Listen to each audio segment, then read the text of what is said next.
Welcome to Moving Iron with Casey Seymour and Greg Peterson, the podcast for anyone and everyone involved and interested in the business of ag equipment. If you want to understand what trends and market forces are impacting the price of your iron, you've come to the right place. Buckle up, it's time to move some iron. Hello and welcome to Moving Iron Podcast. I've got Greg Machinery Pete Peterson to talk about what's happening in the marketplace. But before we do that, this edition of Moving Iron Podcast is brought to you by John Deere. Greg, how you doing, bud? I'm doing well, Casey. Yourself? Oh, can't complain. A good time of the year for me, man. Football season started and hunting season opened up, so it's the best time of the year for me. 1 + 1 = 5. I like it. At least 5, yeah. And it's we got fall weather out here too, so we got 50-degree mornings and high 70, low 80-degree days. So you can't beat that either. So it's Well, they feel great after all the 90s we've had this summer. I'll tell you what, it's been real nice. Been real nice. And then kind of watching things change and things move forward. We're in that we are knocking on the door of the busiest time of the auction year. As we look at things, we talked about a few sales before we started. We'll get to those here in a little bit. But Greg, let's talk a little bit about as you're looking at the pipeline now, we're seeing a lot of sales come through the pipeline and start seeing a lot of things get booked. Any surprises there? Anything standing out to you as far as uptick from what you've seen over the course of your career? From the volume, no. I mean, we've been feeling it building here through 25 that we might see more activity on the farm auction side later in 25 into 26. Understandable. A bit of it driven by, of course, just tightening lending pressure. Folks needing to sell, free up some cash to keep the banker happy. Some older farmers just deciding maybe now is the time to retire after a few years of this current environment. But it'll be real interesting. We're not, like you say, we're coming up not too far away from the end of the year, November, December, which has always been a super active time for selling and for buying. And I'll be interested to see if we can reverse the trend we saw November, December of 24, which was only the second time in 22 years that I'd ever really seen auction prices back off. I mean, if we get a little positivity in the market, if that continues, it might point towards a maybe stronger end of the year. Yeah, for sure. Talk a little bit more about that here later, but let's get to those two auctions you watched this week. Well, it was one yesterday as we were recording here today. It was September 2nd by Sullivan Auctioneer Big Iron. It was kind of a dual auction. They had a farmer line out of Homer, Illinois, and then I believe, I can't remember the name of the outfit, more on the retail side with some equipment. And some interesting items, I thought. We've been talking about combines, had been backing off here through the second half of the summer. Now they had a 14 model S680, which of course we see tons of those S680s around. This one had 3,340 engine hours, so for 69,000. That in particular is a little bit above the average auction price on a 14 model S680, which I think right now is something. Well, actually, I'll be specific. It's $62,747 is the average this year, and again, it brought 69 yesterday. But if we pull back. If you look at the average on a 14 model S680, really interesting. Last year, the average price was $80,185. 2 years ago, in 23, it was 99, almost 100,000, 99.9. And if you go back 3 years to 22, right before the combine started adjusting used values, it was 132.7. So again, this is just 14 models. So those had been some pretty big, and this year too, pretty big chunks downward in depreciation there. But again, combines have been a little better buys, I think, here the second half of the summer. Yep. And if you look at what's going on, there's not a whole lot of reason for them to be breaking the bank, because there's still a ton of them out there, and that's going to continue to be an issue. Yeah, and that 14 model, not quite pre-def, so you're not catching the heat wave of the 10s and 09s, 11, 10s and 11 models we've been seeing, and we've talked about those. But same sale yesterday, they had a 17 model 8370R that had 4,499. It's basically $4,500 That brought 127,850, which that's a little bit off the average, I think, which is 182.5 basically. So yeah, some good buys, but the one that really popped on the sale yesterday, Casey, was an older four-wheel drive, which we've seen some activity there. It was a beautiful looking 91 model Ford Versatile 1156 designation 6. 5,325 hours, went for 62.5, and that was off Okay. the Fairmont, Illinois line. And I know that had a lot of people talking. I just right Yeah. before it knocked on, I just threw a post on Facebook about it, so that big blue paint kind of gets them talking. Yeah. That's a, you don't see very many of those out there anymore. You don't, No, especially that the Ford Blue. You don't see those very much, especially that model. I don't think I've seen one of those models yeah. sell for a while. So I got looking at, I think 62.5 is it's the fifth highest I've ever run across for an 1156, but three of them, the three highest, were all out of from Swenson and Sons out of Minot, North Dakota. Folks will know them. yep. Sell through auction time. They end of the year they tend to have an annual kind of a. It feels weird to say vintage now, 1980s, 90s, but uh, classic big muscle tractors like that. Now, we Yeah. should shout out to Sullivan's too. Last week at the Farm Progress Show, I know a lot of people were walking the grounds and swung by the booth and saw that. Let's see, it was an '89 model John Deere 8560 with 5,023 hours on it from George. Trying to remember George's last name. I think it was Braxma from Sydney, Iowa, and it was yellow. It was one of only two purchased by the U.S. Navy back in the day, and that brought $72,000, which I believe was an all-time record high. I think an 8560, so that was pretty cool last week. Yeah. Yeah. You see some of those oddities like that pop up every once in a while, and you wonder what they're actually bringing. That brought the money. That's a fair amount of money right there. So a lot of cool stuff to looking forward to. So, Greg, let's do a little hypothetical here now.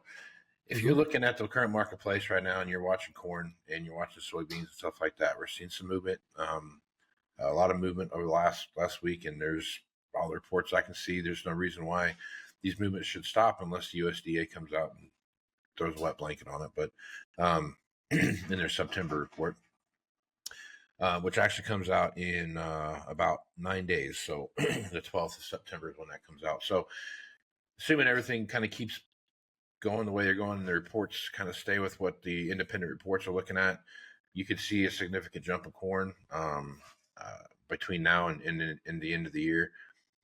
Um,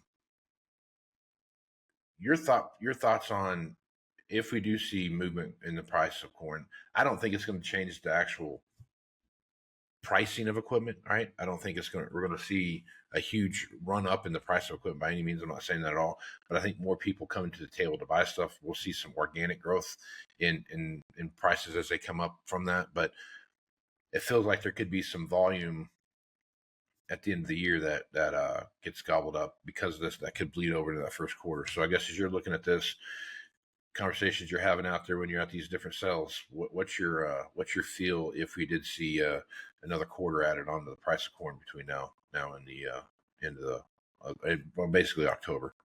Well, I think if we see that play out like you've described, Casey, I think it would work towards, it would counterbalance possibly the increase in the number of sales. Um, and I think it would work towards continuing that plateauing we've seen here since February of 25, generally speaking, again, outside of combines, uh, where values kind of fell hard last year, but kind of finding that footing. Um, and I think it would work towards a little more, buying activity. It is interesting that USDA report, in September. I remember a couple times over the years, 16 years of doing YouTube videos, actually being out right after the report came out or day of, as that's being absorbed. And what the auction data has shown over the years is that any little bump or jump tends to, I'll put it this way, any movement up in corner beans is reflected pretty dang quickly in auction pricing. Whereas oddly, if you flip it and it drops, it just takes a while to be digested and Yeah. absorbed as truth. So I think if we see that bump, it'll work towards, not rocket science, but it'll strengthen auction pricing in general for sure. It's you hit a great point there, and I've watched this through my career. Where you see 10 or 15 cent, 20 cent jump in corn over a week or two period. Man, I tell you what, it gets people fired up and excited. And you're exactly right. The psychological digestion of it was 425, now it's 410. Man, I don't know what is this really happening, and then it kind of Yeah. cascades from there, and you see that ability. I will say this: one thing I have noticed on the equipment side of the business is that when there's a lag in we've got people coming through, they don't know how to buy stuff, and there's a lag between the pricing is about a 6 month lag. It feels like 3 month lag before people really start in their heads like, oh, I guess this is a good market. We're starting to see things pick back up, because a lot of the guys that hey, we're not buying anything this year. Now they're maybe we restart that quote on that whatever we were looking at. Let's go take a look at that and that. But 3 months into it is before it feels like on the retail side of it, before people realize, oh, we're back in a stable market again. All right, cool. So we're gonna do this, and then they play that game for as long as they can, and then it's usually on the backside of that, it's 3 to 6 months before they realize that maybe market's not as good as we thought it was anymore. And Yeah. that lag in there is always, you got to really measure that and pay attention to it. Well, that's interesting because, yeah, your career up, you were on the retail side there. So you were, yeah, that lag, I totally get how that's real. I'm out there. The auction front is interesting because, again, if price of corn goes up in the morning, There's sales no at lag. noon, there's no lag. And yeah, it's It's fascinating. very And again, reactionary. you would think from afar, looking at the space, you'd think it'd be flipped, where it'd be Right. like, because farmers are very conservative people financially. Yeah. Uh, and you'd think if a drop, it would be like, oh, it'll make you pull back. But it just takes a bit. But again, that positivity, which I guess if you're a farmer, a lifelong farmer, even if you wouldn't admit it, you have to be an optimist. Uh, so when that's confirmed and it jumps, and here this thing I'm bidding on today, which I need, uh, it just that any little force to make you go, oh, okay, I'll bid one more time. If you add that up, that's 35 years of tracking this. It's noticeable, big time. If I just had a dollar for every time I bid on something and I said I got to bid it one more time, I would I'd be a rich man, because I'm the king of the, all right, here's my, I'm stopping here, and then like, oh, I hit it one more time. No, I hit it one. Next thing you know, I'm 15 or 20% higher than what I really intended to buy it for. Right. Well, now, Casey, you drifted into interesting because our friend Cheyenne Kramer with Farm Journal just pinged me and she's like, "Hey, Pete, we need your October column." And the theme of the issue, I hope I'm not letting this any proprietary information out, but it was basically purchase with a purpose, which is a great theme across all, farming and the inputs, obviously. And you need to have a plan, which farmers do. But I thought it was a good topic. So I was like, okay, what machine repeat pointers could I give along this topic of purchase with a purpose? And I'll share two of them. One was just like you described right now, that, you know, okay, whatever you're bidding on at auction, you kind of go in with a plan. And I so often when we're out filming, people go, "Hey, Pete, what do you think that thing's going to bring?" And I'll say, "Well, okay, here's what our numbers are showing." I'll say, "What are you thinking?" And they'll say, 125. And then I just observe as the bidding is happening. And oftentimes you see those folks bidding at 140, 145, which is totally cool. My advice is just have a number and just strip the emotion out of it. And if it goes, I'm done. Yeah, you have Which to. is funny because I'm the guy who reports on auction pricing. But, there'll always be another one coming along. And patience is a virtue. That's a truth, a biblical truth. Uh, Now, if you flip it though, one of my other purchase with a purpose machine repeat things I shared was, if you drift into what I call the smile factory. So let's say that 1156, those don't come along every day. And when one shows up, And you can look at the numbers and go, well, it should only be 55,000. But there ain't going to be another one floating along too often. And if your financial powder's dry and you buy that thing and it makes you happy, there's not a lot in our world today that makes people smile all the time. And if you can buy a smile, Machinery Pete says bid again and buy it. Like that 1150 Massey a couple weeks ago that Danny Coons, Alex Kerr sold, and Arthur, Illinois, went for 51.5. Looked like brand new. You could sit there and say, oh, that's crazy. That's a record by whatever, 15, 20,000 bucks. But you know what? If you want the world's nicest Massey 1150 and you got the dough, don't just buy it and bring it home and be happy and make you smile. And that's winning in my book. Just make sure that your smile is a happy smile, not a nervous smile, because those are two dynamically different things. Because I've been on both sides of those smiles. Now we could take the Moving On podcast into marital advice, because I've heard a lot of these phone calls from the auction, like, honey, and it's all good. Ideally, your wife is with you or your partner is with you at the auction, and you're like, hey, we're on the same page. Let's get it. But no, it's all good. We want happy smiles. I'm not talking about nervous smiles. I'm talking full on. I look out at this 1156 in my shed, and I'm just happy as a clam. That to me, I don't care if you paid 62.5 and that was 10K over you got what you wanted, and that's beautiful. Yep. I've seen a lot of those too, where the phone call starts out with, guess what we got? And then, yeah, that's actually around the country. I listen to these conversations. It tends to be a little more tentative up north here. Yeah. Maybe I'll wait till how am I going to do? Let me think about it on my drive home, how I'm going to break the news here. Down south, it's more of just call up your wife and then, I don't know. Machinery Pete's kind of a fan of the openness of the Southerners that we deal with. I'm working on it, but I'm a Northern boy, so we got some miles to go. Yeah, it's amazing how quickly it goes from what I bought to what we bought in that conversation. Oh yeah, yeah. A lot of times, we also bought new countertops for the kitchen, and we did the bathroom. Yeah, that's kind of the counter. Yeah. When the price of corn goes up, conversations change in a lot of directions. That would also be one of them, I think. They definitely do. Definitely do that for sure.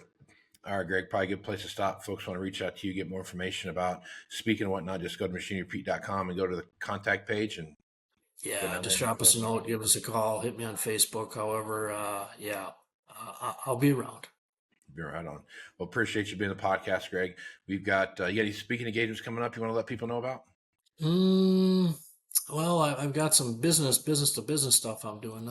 Nothing right on the near horizon for kind of open events, but we will be filming some auctions coming up. So stay tuned to our social media channels. We'll get that schedule out and hopefully can see you folks out at the sale soon.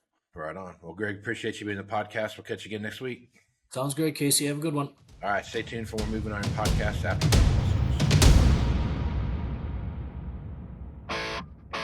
Looking for more accuracy, more productivity from your current planter? Let's get exact with precision upgrades from John Deere. Start with Exact Emerge and get accurate singulation and spacing at 10 miles per hour. Or choose Exact Shot to promote early root growth and cut fertilizer costs. And with Furrow Vision, save time by verifying seed depth right from your cab. Visit johndeere.com/planner upgrades and see why nothing runs like a deer. All right, welcome back to Moving Iron Podcast. Markets. We got Chip Nellinger here with Blue Reef Agri Marketing talking about what's going on in the marketplace. Chip, how you doing today? Hey, doing well, Casey. Got some nice fall-like temperatures here in Central Illinois. So it's my favorite time of year. Football started, so no complaints on my end right now.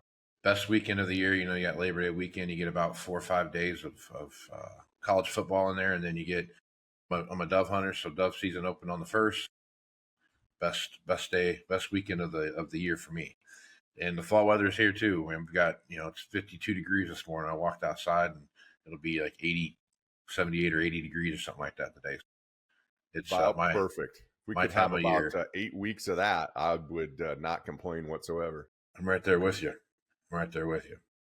Well, fall coming up, so we're starting to look at harvest conditions. Those things start rolling through. There's a lot of stuff I want to talk to you about. Hopefully, we can squeeze it all in here on this episode. But you look at the price of corn, and you had a huge run up Friday. You had 12.5 cents or something like that last Friday. The corn, front month corn, took off and ran, and we're seeing it there. Now we're looking at some. Right now, I think my last alert showed December corn at 4.19 and a quarter. That's a big swing from where it was, and the tell of actually getting out of the field and looking. Go back to the August report from the USDA, 189 bushel was what they came up with, and the reports coming out of the field through the Pro Farmer Tour, as well as just other independent sources, are saying not so fast, and just like Lee Corso used to say, it's one of those things where you look at it now, you're seeing some real struggles out there. Not like it's going to be a horrible crop by any means, but we're going to be lucky to get to where we got to last year from what I've been reading and what I've been seeing out there as far as reports go. So, Chip, as you're looking at that market, what are you thinking? Yeah, I think you hit the nail on the head, right? I think that 188.8 August number by the USDA, the market realizes that's likely the biggest number. It's going to come down from there. It's just a matter of how much. And so I think it's a nice segue. We're starting into fall here. Got some early harvest activity in the south, maybe south of Interstate 70. I'd say within the next week, the harvest will pick up steam. And, at least here in the Eastern Corn Belt, both the Pro Farmer Tour of actual boots on the ground doing checks, and then farmers, checking fields. I think the Eastern Corn Belt will be lucky to be as good as a year ago in the end result. And it just got really dry here late. It's not hot by any stretch, but we have had a stretch of 3 or 4 weeks here where we just haven't had a lot of rain. And so this crop is not finishing in a great way. Probably taking some yield off as the beans mature. You're starting to kind of see some ugly disease spots out there, whether that's white mold or sudden death or something else. I'm not sure. And so I think the market is kind of grappling with, okay, it's a big crop. Even if it's the same as last year, it's a big crop. We got to kind of logistically get through, a lot of bushels through the channels here over the next couple of months through harvest. But in the end result, I'm not so sure, like you said, if it's going to be any bigger than a year ago on this corn crop. It certainly isn't in the Eastern Corn Belt.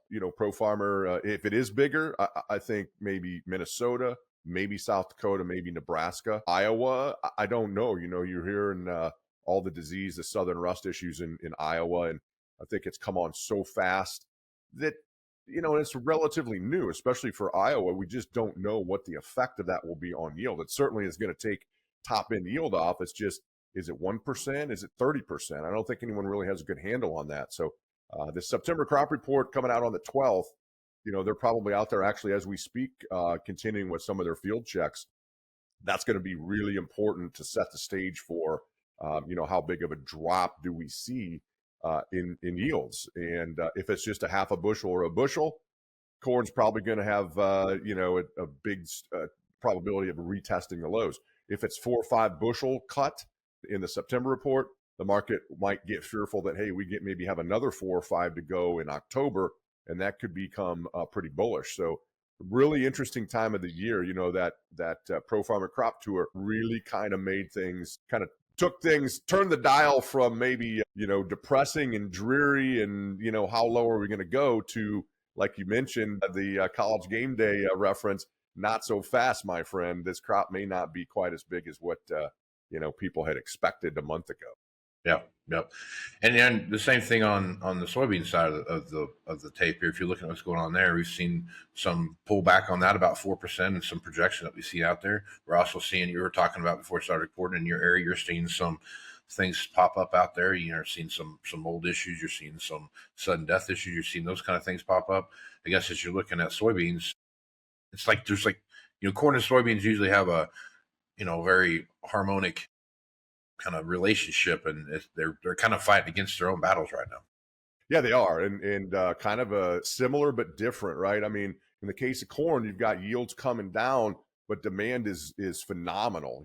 Arguably in some segments of corn demand, best ever. And so you combine that with shrinking yields, and it can become somewhat explosive.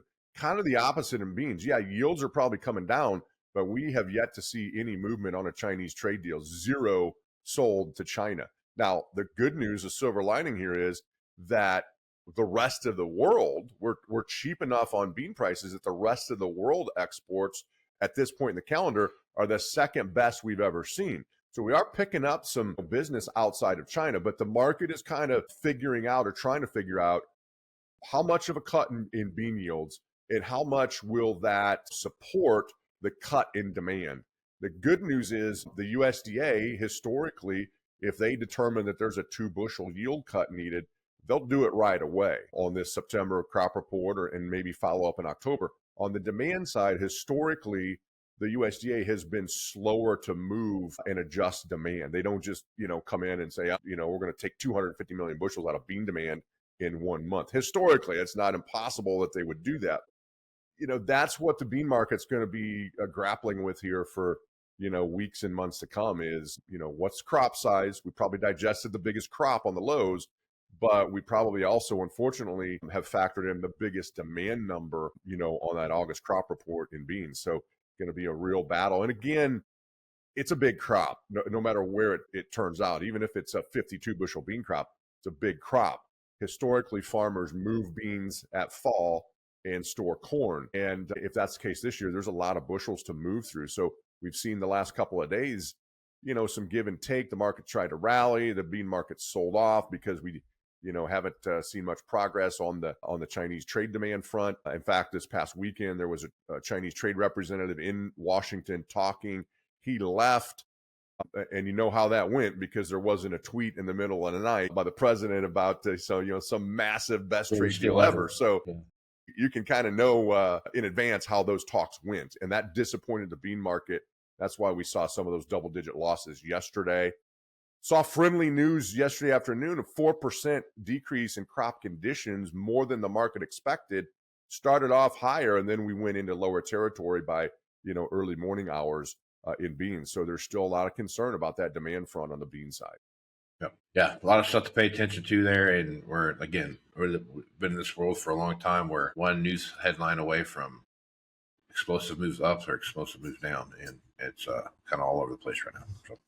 Yeah, the good news with that is that, the funds who can push these markets, they're pretty flat, maybe a touch long in beans. They're short in corn, but about half of the position size that they were in corn, over the past month or so.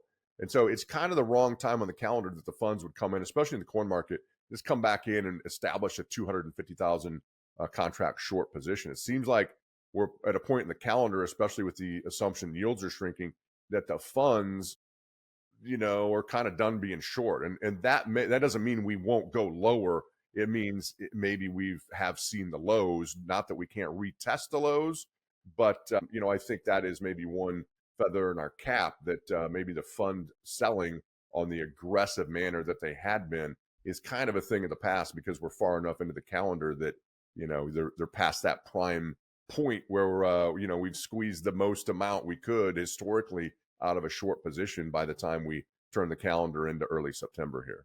Yeah. All right, let's jump over to talk on the protein side real quick. Cattle, man, I'll tell you what, they're still hanging out at the contract highs, and you and I have talked about this for I don't know how long. That we're probably going to see a reversal back, and you start to see that kind of flirt with that for a minute, and just takes off and goes again. Right now I see feeder cattle are at $3.63 a pound right now. So that's crazy. When you say that, it just sounds stupid, doesn't it? It sounds like what are we talking about? It does. So I guess what are you seeing that's going to tell you? I mean, if it feels like the marketplace, everyone's just kind of holding on to be like, we're ready for this, to take place. We know it's coming. We see it's coming. We just don't know when it's coming. And it's if you get some apprehension in the market right now, Yeah, I mean, it's like a broken record. It's getting kind of like there's really not much to talk about in the cattle market. I mean, we have tight supplies. The border's closed to Mexico. We're not importing Brazilian beef. It's about the most explosive, bullish scenario that you can imagine. There's just nothing on the bear side of the equation right now. And that's a little scary because it's not like it's just overnight and all of a sudden, it's bullish in cattle. It's been 2.5 years now. And it doesn't seem like it's fixing itself. All that being said, the higher we go, and I know we've talked about this, if you're out there thinking, I'm going to wait and see how high this thing goes. And then, when we top out, even if we're a little bit lower, I'll sell this thing and get some hedges on. The longs in this market are the packers and the funds. The producer is short, obviously, short hedger. That's a natural position for cattle producers. If and when this thing turns and the funds decide, hey, I'm done being long, and the packers decide I'm done being long, and maybe I want to get short now, there's no buyer left in the market. The natural buyer would be short hedgers buying back their short contracts once they move the fat cattle. And so my point with that is when this top comes, when the correction comes, I would expect it's going to be $30, $40 very quickly in both fats and feeders. It'll be impossible to predict when it comes. It'll be, in my opinion, impossible to catch the top. You'll have to sell it $6, $8, $10 off the highs. Psychologically, that is the hardest trade in any market environment in history. And typically what it means is people sit on their hand. They freeze. Say, I can't sell that. We're $10 off the highs in cattle. I'll wait for the next $3 bounce. And then all of a sudden you wake up 4 days later and you're $40 off the highs. That's how this thing will end. I'm very confident of it. At what price level that is, no one can predict that. And if they tell you that, run fast because they don't know. But right now, it's about as bullish a setup continuing as you could find. Now, what can change that? Obviously, open the border to Mexico.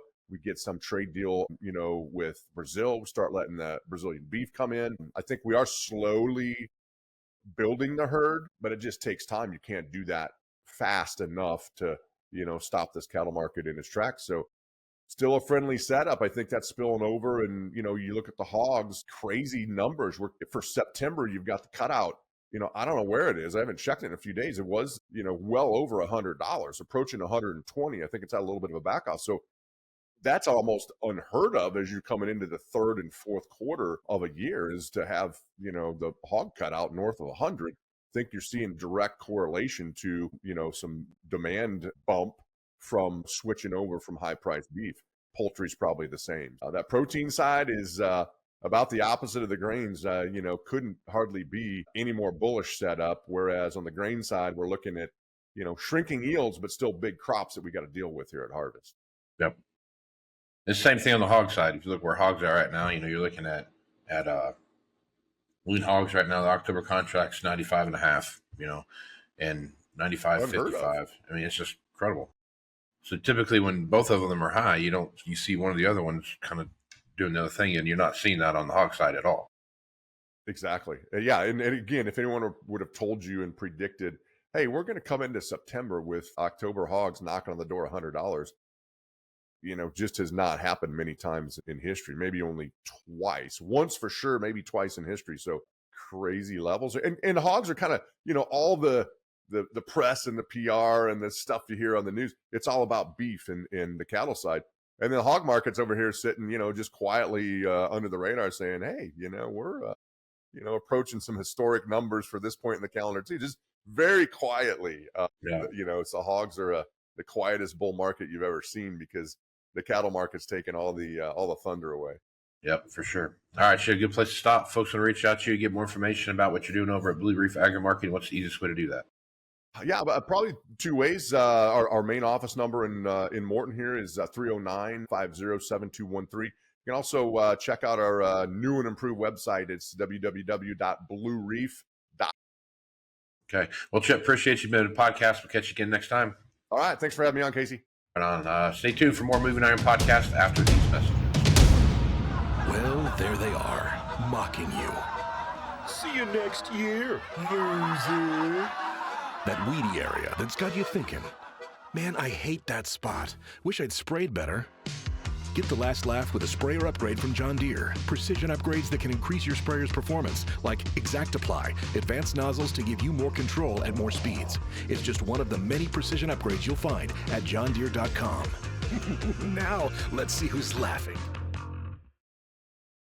Welcome back to Moving Iron Podcast. Got Aaron Findle back here to talk about what's happening in the world of equipment. So Aaron's coming back. You got to do this. Got to break out the air horn, baby. And there we go. And get it ripping. Aaron, how you doing, bud? I am terrific. Good. It's fall. It is fall. It feels great out. Fall is upon us. More importantly, what happened Saturday? Actually, what happened Thursday? Football is back. Oh yeah, football's back. Yeah, 100%. Now Football's we're rocking back. and rolling. Football's back, and it's dove season. Happy till February. Yeah, ain't that the truth? It's is that because Chiefs will be playing and the Broncos won't? Is that why? Is that why? Not quite. You know what? Get this. I had no idea the Hunts had so much money. Did you know they're the second richest owners? Yeah, they own behind Walmart. Yeah, they have the Chiefs. Save money, live better, go Broncos. What don't they have something to do with the? Well, they had something to do with the Ravens before they sold it, I guess. When it was the Browns back in the day. Lamar Hunt's an old school. Yeah, was an old school oil man. So he started the SC. Yeah. So did you know that's because he wanted to start the Cowboys and the NFL said no? So the next year, the Cowboys showed up in Dallas. I didn't know that, but that sounds. So he's like, well, then I guess we'll go to Kansas City and start our own thing. Yeah, that sounds like something a rich dude would do. So yeah, kind of synonymous with that. Yep. All right, let's talk a little equipment here. One of the most consistent questions I've had across my career is why, what specs matter and why, right? And I think that is probably the it's a tough question to answer because it's easy to sit here and say, hey, put all the specs on there. That way, when it comes back in, then you fit everybody, right? Everybody will want a piece of that. But at the same time, there's a regional line you have to cross or walk anyway. That is very much pointed towards, if I'm in the heart of wheat country, the whole chopper versus spreader thing and the power cast versus, regular conventional, spreader, those kind of like all that stuff comes into play. And the age-old argument is, well, if you do all these things to it, you're stealing horsepower and this, that, and the other thing, and yada, yada, yada. And I think the easiest thing to point to when it comes to specs and the easiest thing to tell a story about it is powerful bins, because when they first came out, they were like, oh, man, why do we need powerful bins? This is dumb. And now you can't hardly sell a combine without powerful bins, right? Right. It's very difficult to do that. So the evolution of specs as they can roll through. When you're looking at various combine specs and those kind of things, if you're in the deep south, IVT and ILS front ends and transmissions and stuff like that, all those things come into play. They have a different story to tell down there than they have to tell in the Midwest, right? And it's just kind of so on and so forth. So I think the question I get all the time is, hey, if I'm buying a new machine, but I want to maximize my retail value when I go back in for trade value, or I'm going to sell it on my own, or whatever it is, what do I need to look for? And I think it's a combination of two things. One, it's how much regional presence am I going to have with my machine, and how much nationwide presence am I going to have with that machine? What's that look like? Right. And those are the things. Those are the things that come into play. So what I'm telling people is, okay, when you're looking around your neighborhood, you take 100 miles or 200 miles within your area, what's the common thing you see on that machine? Make sure you have that on there, right? Take a look at broaden that out to about 500 miles. And what are you seeing out there? And you can see that like when you go to machinerypete.com or whatever, you can go out there and look and see, hey, within a 500-mile radius, what's the most common thing that's popping up? Those are the specs that you're going to want to see at least have on there. Now, can you put in the heated floor mats and massaging seat, right? Is that going to trip somebody's trigger? Somebody out there is looking for that, right? Oh, yeah. You know what I mean? So those are the kind of things you start looking at as you start going on the extra stuff and those kind of things. So, Aaron, as you sell stuff all over the country, what are some of the things you're looking at when you're looking at specs on machines? Well, a couple things to your point. We out here on the high plains with our wheat combines for the longest time, the bulk of it was shellborne heads, and then the guys had corn, and it doesn't rain here. So with a shellborne head, you don't need a chopper, okay? And if it never rains, why would you fold the bin closed? Right. So Exactly. Yeah.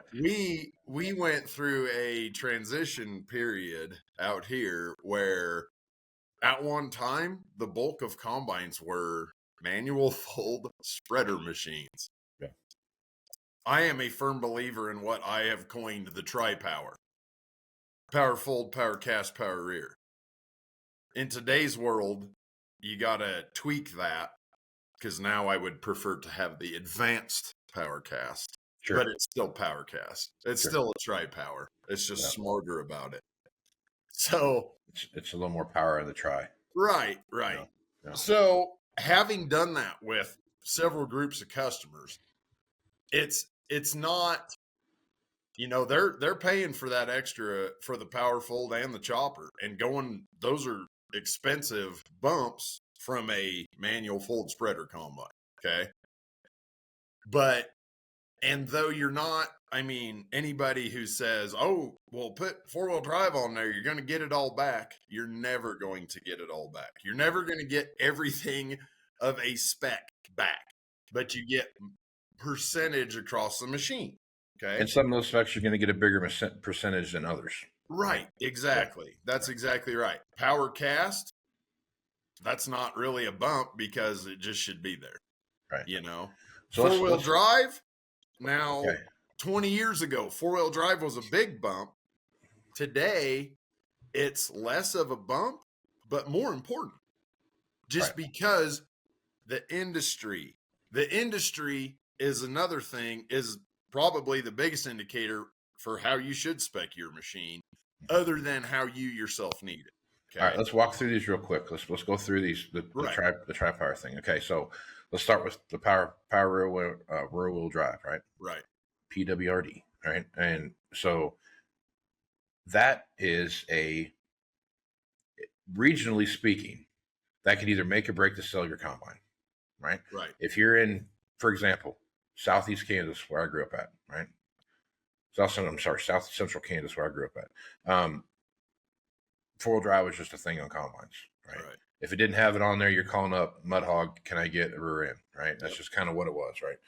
I'm not saying that it was 100% accurate, but it was, high 80s, low 90% of the machines that came through a 4-wheel drive, right? Now, did you get all that money back on trade when for that specific thing? Yes, that was already built into the price of the machine. It was what it was, because you could see a dramatic resellability on 2-wheel drive combines. The difference between the two was noticeable, right? It wasn't like $5,000 on a $400,000 machine. It might be $25,000 or $30,000, $40,000 on a $400,000 machine. So absolutely necessary to have. 4-wheel drive out where we're at now here in the Panhandle is, why do we need 4-wheel drive? Right. I don't get it. Now, a lot of reasons why you need 4-wheel drive. 4-wheel drive is not just because it's muddy out; it's also performance of the machine, right? The machines are huge now, climbing up hills, and everything else. Climbing hills is a huge thing that guys don't realize with 4-wheel drive. It makes a huge difference in the performance of the machine, right? So again, it goes back to that: what's that regional spec look like, and where are you trying to hit? If you put a 2-wheel drive machine out there right now, you got obviously right now we sell a ton of 4-wheel drive machines out here in the Panhandle, or 2-wheel drive machines out here in the Panhandle. But if you want to be able to sell it outside of that, 4-wheel drive has to come into play. And I've always said to people, hey, if you're a multiple combine buyer, right, you're going to buy 1 or 2 or 3 combines or whatever it is that you're doing, spec those all out a little bit different, so that you have this, one of them maybe 2-wheel drive and 2 of them 4-wheel drive, or 2 of them 2-wheel drive and 1 of them is 4-wheel drive. But kind of laying that out there like that. So when you're looking at those things, again, it goes back to where the pockets are at. And it's not like the nation is predominantly 4-wheel drive and then there's these little pockets of 2-wheel drive. It's like a 50-50 split, really, if you think about it, right? Well, if anything, 2-wheel drives, it might even be, honestly, it might even be 65-35 2-wheel drive in the lead yet. Yeah. But we're talking about the resellability of the machine. Right. And that is going away where it's at. Yep. So looking at 4-wheel drive, to me, that is, depending on where you're at, if you're in a place where everything's 4-wheel drive, don't buy a 2-wheel drive combine, right?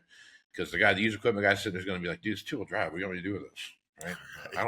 what do I do with my hands? I don't, I don't know what to do. And that's a trigger that you need to pay attention to, right? Now, if you're in a place where two-wheel drive is a prevailing machine out there, then you can have that conversation about, hey, I have more than one combine. I might make one four-wheel drive because I know I'm going to open up a wider marketplace for me to sell that machine, but I can also sell that machine in my area too, right? So it makes some sense. That's when you're looking at what's your thoughts on four-wheel drive? What I would say, I agree with you over on the overall with four-wheel drive. I would tweak what you said to the guy that buys multiple, like 2, 3, not the harvester, the right 5, 6 plus, but owner operator 2, 3 combines. I would encourage him, because we're back to talking about there's no such thing as custom planters, right? And custom diskers. Right. Combines have an asses for seat horrible offset in the market, right? Machines per farm. That's what we need to go with. Right. They have a bad offset. So marketability is everything. What I would suggest to either the customer or the dealer in that scenario is get together and spec that thing for national right now sellability within what the producer can use. Okay, that makes sense. Yep. And not so much from I'm going to talk around this real quick. Not so much from this is the dollars and cents of it world, but ease of marketability has a direct reflect on that to the producer. Right. Okay. If we get, oh man, these 3 combines is instant to the dealer, right? 3 combines from one guy. Nobody gets happy. Okay. Very often. But if they're supremely nationally marketable and they fly out of here, the dealer is then more apt to, okay, well, let's dig into this again. And because of their marketability, it then has a reflect on numbers. It's kind of a prove it game, if you will. Because you also have the option of, man, these things did not move. I guess let's just spec them like local machines. Right. And try it that way. And then he saves money because, well, we went lower spec or whatever the case may be, but it does benefit the producer. Sometimes it takes a little time to experiment. Yeah. Yep.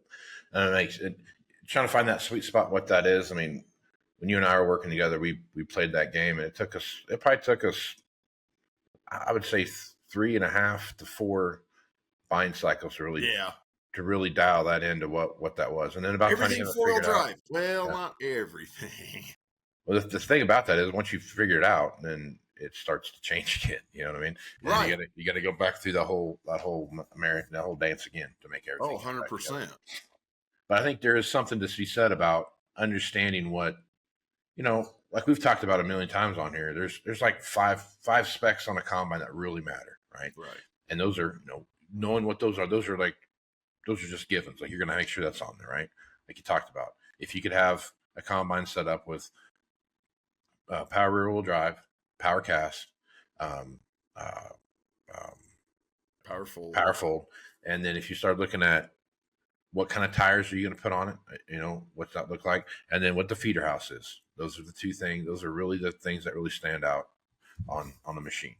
You have tech's well, yeah, I mean that's a whole nother. That's a half hour with the AMS guy, and whatever you want is on there. So right, and that's the thing where you start talking about tech and those. Whereas I wish this had custom cutter package. Well, yeah, can't do nothing about it now. Yeah, I mean, yeah. Okay, we're bringing it in the shop real quick, and we're gonna harden everything real fast. We're throwing paint on some extended wear real quick. Take everything off and hard surface it all. Yeah, and I think that's the key thing about that too. That's another good example of that, right? When I first started 10 years ago, I'd say 10 years ago, but probably 15 years ago, the custom cutter package was just what it said, was for custom cutters. Right. And it was almost like a death knell in the combine. Well, it's got custom cutter package on it. It must be a custom cutter machine, you know. Those guys never take care of their stuff, which those are the guys, the one that have a grease gun and know how to use it. Right. You know what I mean? For sure. But when you're looking at that custom cutter package, it went from like only custom cutters having that on their machine to where now it's kind of it's rare to not see. Yeah, it's one of those things where like, why does this not have custom cutter package on it? What's the deal? And so that's a huge thing. The extra set of concaves and all the things that come with it, you know. And extended wear grain handling was, you know, that was the guy who keeps his combine for 10 years. Right. And I got to get as long as I can before we start throwing thousands in the shop. Yeah. Those two together are almost a given. Yeah. Like the other day I was looking through a spec for a friend of mine, sent me some stuff, and I was looking through some specs, and he was asking me what it would be worth and what they were thinking as a dealer friend of mine. And I was going through it, and I go, you have extended wear, but you don't have the custom cutter package. Like, what? Why not? And then, you know, I go, is that accurate? Is that right? And they're like, oh, yeah, I guess. I mean, it's odd. We like really good augers, but a standard. It's just like, usually you don't, like, you don't see one or the other. Like, you get them, you either none of them or all of them, right? And that's right. Strange thing about that. So again, it goes back to truly understanding. And I think, okay, PTOs on 4-drive tractors, right? It's not a standard option, which I don't know why it's not a standard option. It should be, because I don't know. That's the first question I get asked by somebody is, does your 4-wheel drive have a PTO? And I'll say, well, yeah, why wouldn't it? And then they're like, well, okay, good. Because then the next question I want to, like you said last week, does it run? And that's the other question they ask you, you know. Or high flow. High flow, yeah. Because PTO they can see in a picture, but high flow you can't tell if it doesn't say. Yeah. And a guy will call, does that have high flow? No, it's standard pump. Thanks for calling. Yeah, exactly.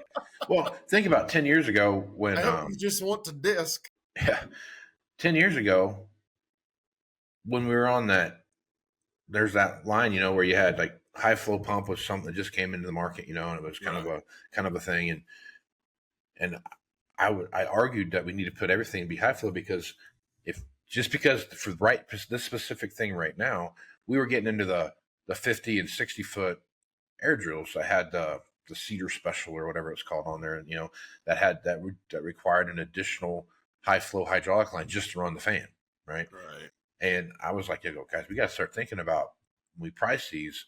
We are alienating an entire generation of equipment coming out of the factory that can't operate a Gen 1 machine that they have the capacity to pull, right? And functionally work with, but you can't use that machine because it's not a high flow machine. And I go, you can't, I guess I'm not saying you can't, but it's not economically viable to go back in and turn a machine from a standard flow to a high flow machine, right? That's a whole thing, right? It's not like, oh, we're going to take the rear end off of this combine and put a different one under it. Right. We're going to call it good, right? So again, when you're looking at a 4-wheel drive tractor right now, whether you're looking at an 830 or a 715 or whatever it is that you're looking at, to me, I think you have to have a PTO on that machine and a minimum of 6 hydraulics. Oh yeah. You know, now hydraulics is a little bit different because if you got 4 hydraulics, you can add 2 and it's not that big of a deal, right? It's, you know, it's whatever, $3,000 to do all that or whatever that is per hydraulic or whatever it is to do that. But it's the mechanism in which that those hydraulics should be fed, right? It's high flow or not. And exactly. Now we've got, like, you've gone beyond high flow and you're like super duper high flow now. Like, you know, you've got this like level 5 high flow, and that's where we're at now, you know, with this new generation of high flow hydraulics. Right. And that's a they whole should just call it the tanker package. I know. Like, hey, you guys have that level 5 high flow? Cause that's what I'm looking for. And because I understand level 6 is coming out next year. So, you know, those are the things you have to pay attention to. But again, going back to the sellability of that machine, in certain parts of the world, a bareback 4-wheel drive machine, still a very viable machine, right?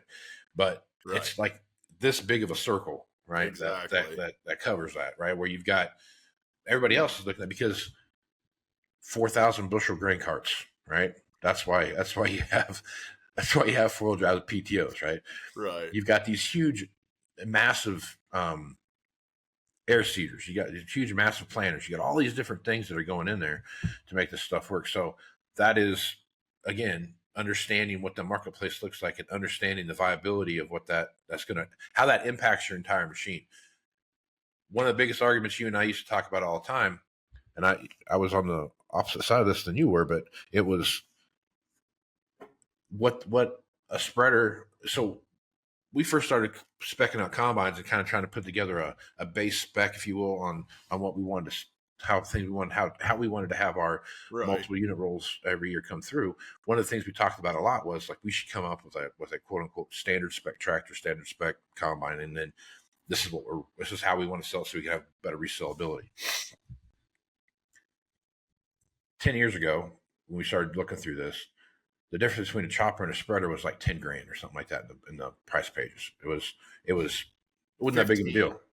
15. Okay. It wasn't really that big of a deal in the grand scheme of the price of the equipment. Fast forward to when the thing comes back in, there might be a $40,000 spread between a spreader and a chopper machine. Right. So you're looking at almost 3 times as much depreciation of what that spec was, 15 grand, almost 3 times as much depreciation in that machine because it didn't have the price of that spreader, right? Right. The difference, exactly. Yeah, almost 3 times as much depreciation because of that. Now, that was really misleading to folks when they say, "Well, there's only 15,000 coming out of the factory. Now you're telling me it's $40,000 or $45,000 less because it has a spreader and not a chopper." And the short answer was yes. That's exactly right. And those are the things that stand out. So, walking you through that and educating the person that's buying the machine, because once it's used, and it is what it is, and right. But again, when you're buying a used piece of equipment, you got to pay close attention to what you're buying, because again, that tertiary or that fourth buyer, that's out there that's going to come in and buy that piece of equipment is looking for specific specs. Oh, and for sure, all the way down the line. It's not just the guy that's looking for the spec coming out of the factory, right? And the first generation guy, but that third, fourth buyer that's out there, they're all looking for that same similar spec, whether it's a PTO on your 4-wheel drive or power fold on your combine, or